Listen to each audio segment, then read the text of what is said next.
Good evening, everyone. We'll wait for one more minute to start the session. So, we'll have a discussion on different designs of clinical trials, how the clinical trials can be designed, and how the latest clinical trials are being designed currently. So, that's something which we are going to focus on today.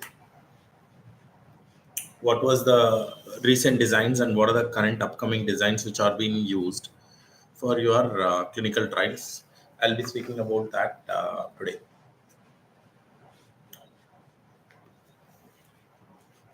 So I'll give exactly one more minute of time so that other people also can join for the live session for designs of clinical trials. I'll give one more minute. Can anyone confirm if my voice is audible and I'm visible? Can anyone confirm if my voice is audible and I'm visible? Okay. Can anyone confirm if my voice is audible and I'm visible? Yeah. Thank you. Thank you. Thank you. Thank you. So let's start with designs of the study. So actually, what is designs of study? When clinical trials are being conducted, the most important factorial aspect which has to be taken into consideration is design of clinical trial. Designs of clinical trial might be giving you a right opportunity to avoiding the bias to understand exact outcome of the clinical trial, what you are trying to do it. So now say for example, if you wanted to establish a safety or efficacy of a particular disease or a particular drug or a molecule, then you have to understand that design of the trial plays a major role, that what is the screening phase and how the patient is getting divided and how the patient is taking multi-factored treatment prospectives, and after that how he is going into follow-ups. All those designs have to be properly given so that we come to an outcome about your clinical trial treatments. So now design plays a major role, but the major factorial aspect which we are considering currently are different with the previous history. So now in history, we used to have the clinical trial designs as either it is open label or blinded studies. In blinded, single blind and double blind and triple blind. Now say for example, you have two drugs, and in these two drugs, which drug will go to which patients, we really don't know. So now if we know about which treatment is being given to which patient, then it is called as open label studies. In this open label studies, the patient and as well as the investigator and sponsor will know who is taking what drug. So that's about open label studies. The second design of this is blinding studies. When it comes as a blinding study, there are multifactorial aspects: single blind, double blind, and triple blind. Single blind is the trial wherein only the subject is unaware about the treatment drug, whether he is taking a test drug or reference drug or active drug or placebo. While it is double blind, is subject and as well as investigator is unaware of treatment drug. And while it is triple blind, subject, investigator, and sponsor are unaware. One of the person who is a sponsor might be a statistician, might be aware of the treatment drug. So now this is what you call it as the first design in history, that either trials can be open label or blinded. If it is open label, all the three parties knows: blinded, single blind, double blind, and triple blind. So that's the first design in the previous past. The second design in the previous past was parallel studies or crossover studies. Now, what is parallel study? What is a crossover study? Let's take it as an example that there are two drugs. One is test drug and one is reference drug. One group of subjects gets test drug, one group of subjects gets reference drug, because it's an active comparative trial which are being conducted. Now, when it comes as parallel study, the parallel study means one group of subjects are going to get only one treatment drug, that is test or either reference. So now that kind of a trial is called as parallel trials. Now, what is crossover trials? The crossover trials are the one where the exchange of the treatment or the change of the treatment during the particular treatment period, then it is called as a crossover design. Like say for example, if first you get a test drug, first treatment you get a test drug, and second treatment you get a reference drug, then it is called as your crossover design. So then it is called as crossover design. Exchange or change of the treatment during a particular time point, then it is called as crossover. So now we discussed about open label, single blind, double blind, triple blind. We discussed about parallel study and crossover studies. And the third one is comparative, non-comparative studies. Comparative studies are the one which you are comparing with your molecule with the other gold standard drugs. Non-comparative is you are not comparing, you are only doing your testing of a drug in a particular group of subjects with a multifactorial or with a different doses you are going to test it, then it is called as your non-comparative studies. There is one more thing which is called as single center and multi-center. Now, single center is one trial which is conducted at one investigator and same protocol, one sponsor. Now, a trial which is conducted in one site and investigator is one and the protocol is one and sponsor is one. So a trial is conducted at one hospital, then it is called a single center. While it is coming as multi-center, a trial is conducted at more than one site with more than one investigator, but with the same protocol, same rules, same regulations, then it is called as multi-center trials. During multi-center trials, you will get more number of subjects, more number of the enrollments can happen with respect to clinical trial occurrence or conduct of trials. The next one is a trial can be active comparator or placebo comparator. So now comparative studies can be your test drug is there and also reference drug is there. Both are active, both are giving clinical outcome, clinical benefit for the subjects. Then it is called as the active control clinical trial studies. There is one more thing which is called as placebo control. One group of subjects will get placebo, one group of subjects will get a test drug which is active molecule. So then that is called as your placebo controlled trials. So active control trials, placebo controlled trials. These are two things which can come into picture. The last one is there are trials which are randomized clinical trial and non-randomized clinical trials. RCT, we call it as randomized clinical trials, randomly assigning the subjects to a treatment periods or treatment medications by using element of chance to avoid the bias, which is called as randomized clinical trials. There is one more thing which is called as non-randomized clinical trials. Now, in a nutshell, in history, what were the designs of clinical trial? If anyone asks us in interview, what were the designs? First one is open label or blinded, in blinded, single blind, double blind, triple blind. The second one is parallel study or crossover study. The third one is comparator or non-comparator. The fourth one is single center or multi-center. The fifth one is active comparison or placebo comparison. Sixth one is randomized and non-randomized trials. Now, these were the history of the trials which were being conducted. But now, what is the current after COVID? What we have got? What we have got after COVID, the latest designs in clinical trials is something which we are going to discuss about modern clinical trial designs post COVID. Post COVID, we have got so many new designs which I'll be speaking about now. So I'll be speaking about first one which is called as adaptive design. What is adaptive design? What are the advantages and what are the disadvantages of the adaptive design? Now, clinical trials generally, when you start, you conduct a trial, you complete the trial, and then you go for analysis. So you start, you conduct, you complete, and go for analysis. But adaptive design is a little bit different. The adaptive design makes sure that it allows the modification of the trial protocol during the clinical trial based on the interim analysis report, wherein it can give you more outcomes that how design can be changed and how studies can be modified. So now it's a simple answer. The fixed design used to be having three stages: design a study, conduct, and close out. Finished.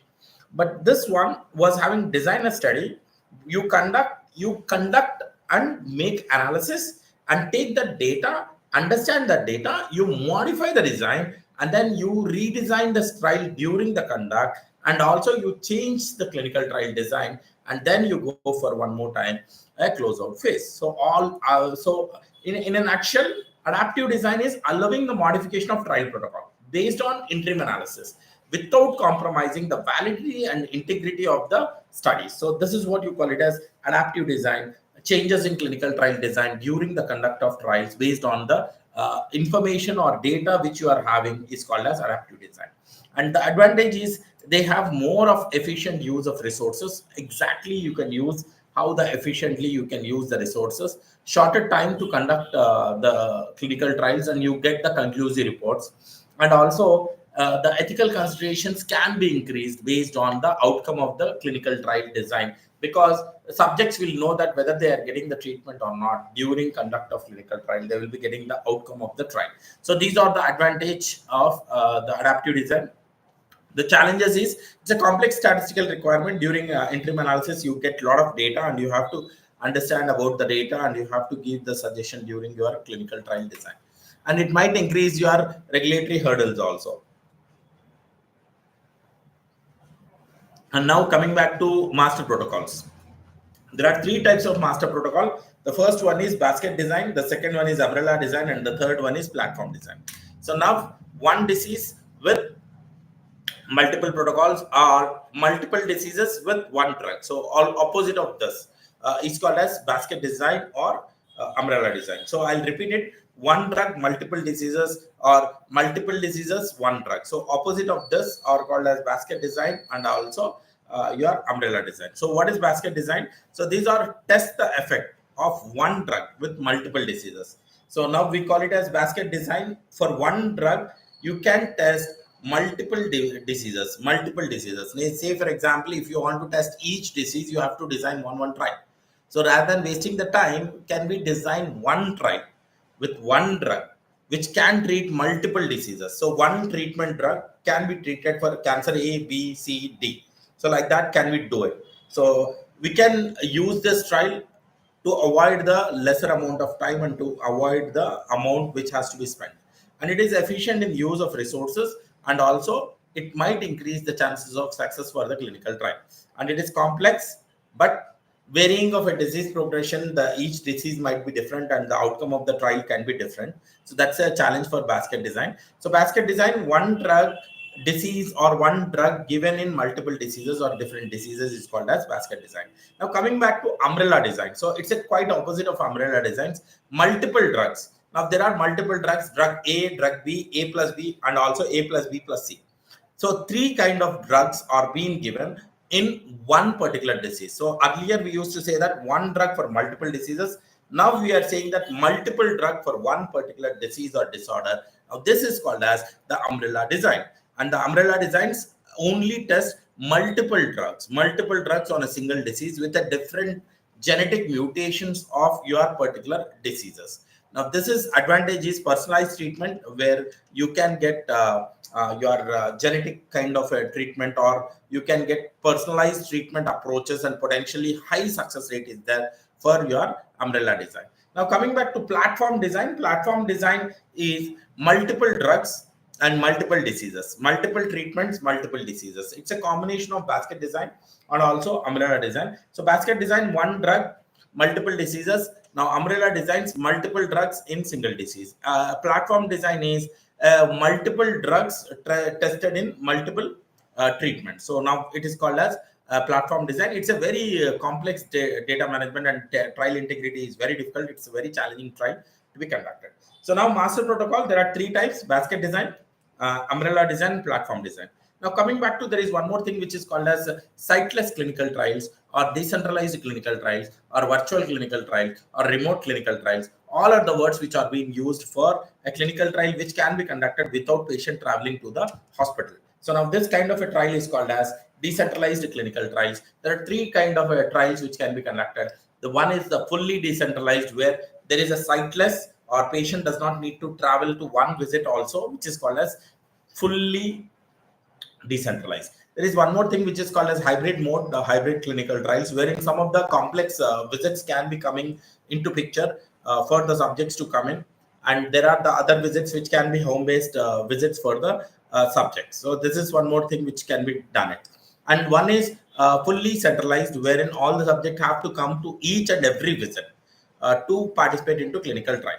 So now what is decentralized clinical trial? Conducting the clinical trial remotely with use of it all digital tools and technology and latest advancement of technology for participation of clinical trial for the subject, even enrolling of the subjects, conducting of a trial, and taking the samples, and also efficacy, safety, conducting the virtual monitoring. Everything will be done remotely. That is what you call it as decentralized clinical trial, in which there is more of engagement of the subjects and more of subjects continuing into clinical trial. What are the advantage of decentralized clinical trials? It increases the patient access, and it enhances the patient diversity, and also it reduces the geographical barriers also. So now post-COVID, the consideration of clinical trial have got changed. The impact of clinical trial have increased because the number of clinical trial which have gone up during this time was so much high. We have shifted from normal centralized clinical trial to a remote clinical trial, and also virtual visits and remote monitoring or risk-based monitoring. We have gone into that shift mode, wherein the centralized monitoring was been going down, and remote monitoring or the risk-based monitoring has got increased.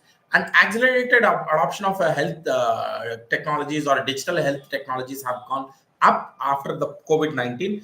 Either it is telemedicine or tele pharmacy or any apps which are being used for conduct of clinical trial, or EHR or EMR data which can be used for your conduct of clinical trial. The opportunities are greater. The flexibility of trial design can increase, and patient engagement can be increased, and data collection with the digital records can be increased so much high. Now, clinical trials in cancer research have been increased so much. So because 20 the research criteria came into picture for cancer research, more of clinical trials are being conducted for oncology trials, and innovative approaches have been increased.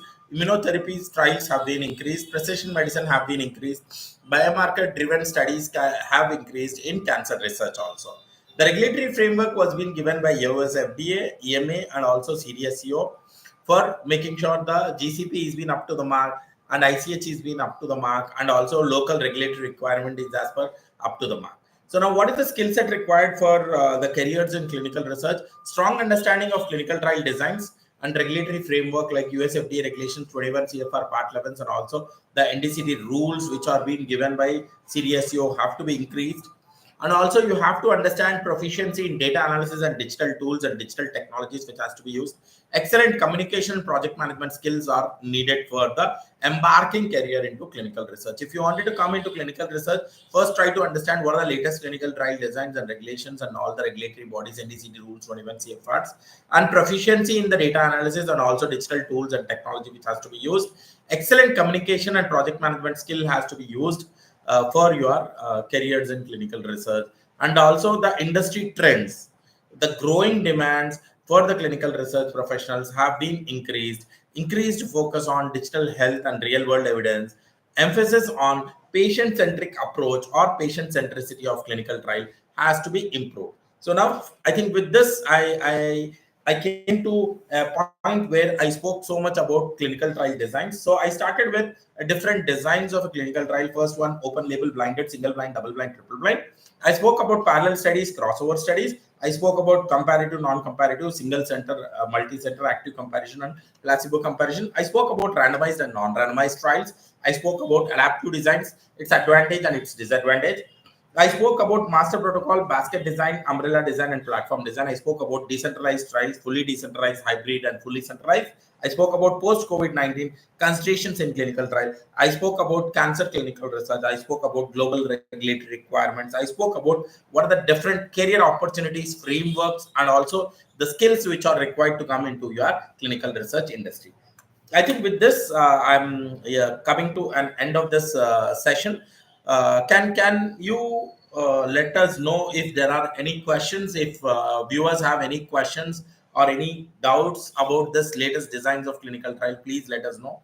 We are happy to help you out, and you can follow us on our YouTube channel and LinkedIn and also Instagram to get more updates on upcoming lives and upcoming activities and events. So tomorrow we have a LinkedIn live on CTMS, which is Clinical Trial Management System. What are the Clinical Trial Management System, and what is the activities done in CTMS? Tomorrow I'll be taking about CTMS session at 6 p.m. on LinkedIn live.